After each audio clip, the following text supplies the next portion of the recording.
bonjour. Did anybody here take Spanish in high school? Happy Cinco de Mayo. I wanted to take Spanish.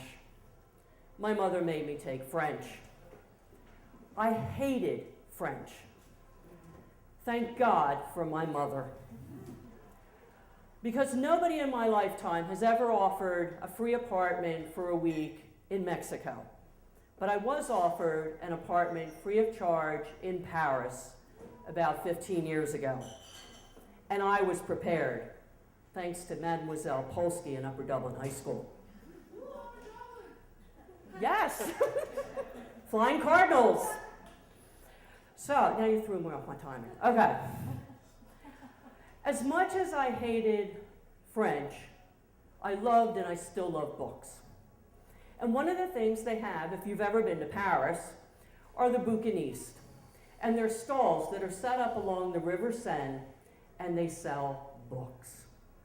They not only sell books, they sell old books, which I love even more than my love for books. And they're cheap. Well, the apartment I stayed at the Rue de Seine, was less than 100 steps from the River Seine, across from the Louvre, and by the bouquiniste. So, I would go to the Eiffel Tower, and on the way, buy a book. On the way back, buy 2 books. On the way to the Champs-Élysées, where I couldn't afford anything, I'd come back, I'd buy 5 books. Made me feel really good.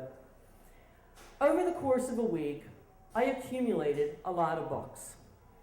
To give you an idea of how many books I did accumulate, let me share this fun fact with you. Thomas Jefferson, when he was stationed in Paris, bought many books by the bouquiniste. It started the Library of Congress. That's pretty much what I was bringing home.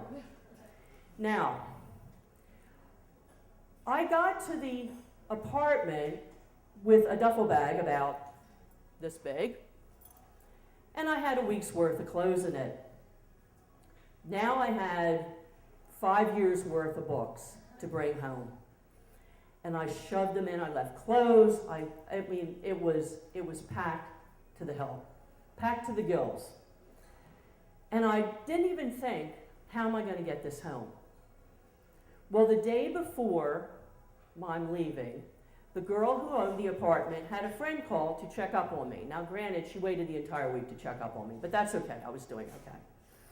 And she said to me, how are you doing? And I said, fine. She did speak some English, enough English, because my French wasn't great, even though Madame Polsky tried.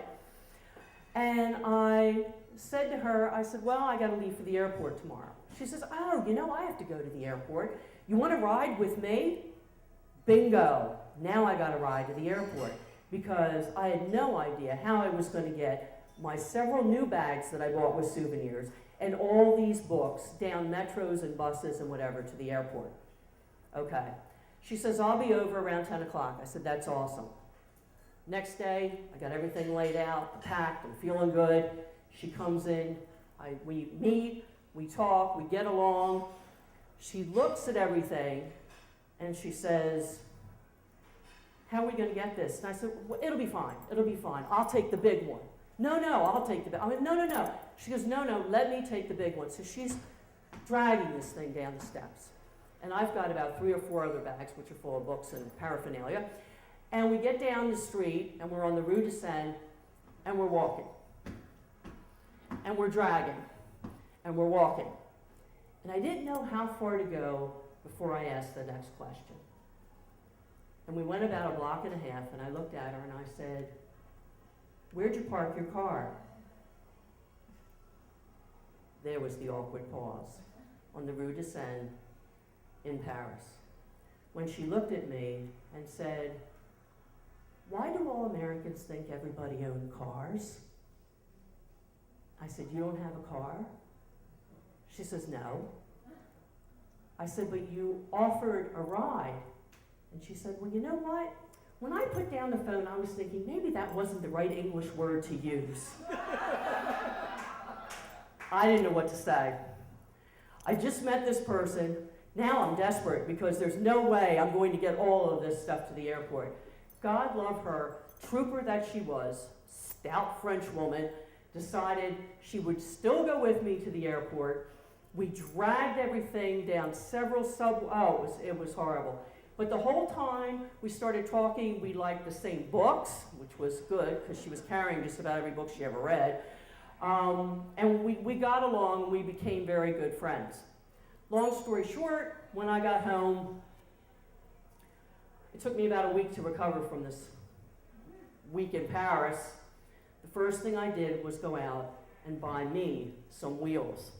And they were on the bottom of some luggage. Thank you.